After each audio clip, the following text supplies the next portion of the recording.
Charles I was a king who ruled England, Scotland, and Ireland in the early and mid-17th century. His reign was one of civil war, terror, and discrimination, and for that he deserves the title of a tyrant. Charles began his reign in England in 1625. Over the course of the next 4 years until 1629, Charles dissolved Parliament 3 times. This is because he and Parliament did not agree on who should rule.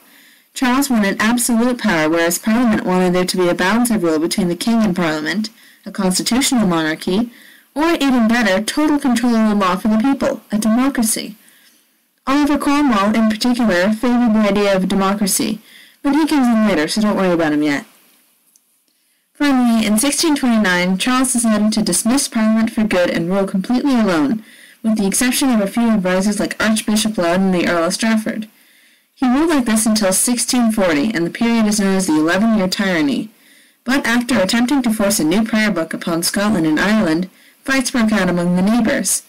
Scotland and Ireland were, at the time, under King Charles's command, but were formidable foes nonetheless. Soon the king found that he needed an army for which the cost would be at least £1,000,000.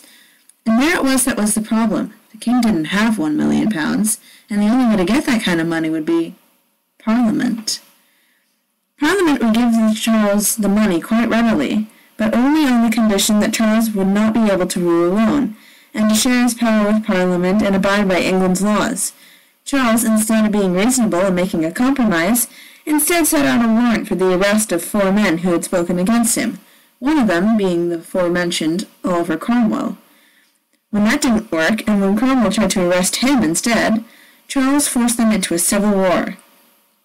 The king, even without £1,000,000 to use, was still able to raise a decent army, almost twice the size, if not at times more, than Cromwell's. They were called the Royalists, or Cavaliers, and had trained to fight all their lives. Cromwell raised a more ragtag army, a militia, who had trained for about 6 months. But by some amazing luck and a lot of followers, Cromwell won the war and executed the king. The dictionary's definition of tyrant is a cruel and oppressive ruler. Charles dissolved Parliament, hunted Catholics, and forced his own people into war against each other. Therefore, we can definitely call him a tyrant, as well as one of the least intelligent kings of England throughout history. Created using Powtoon.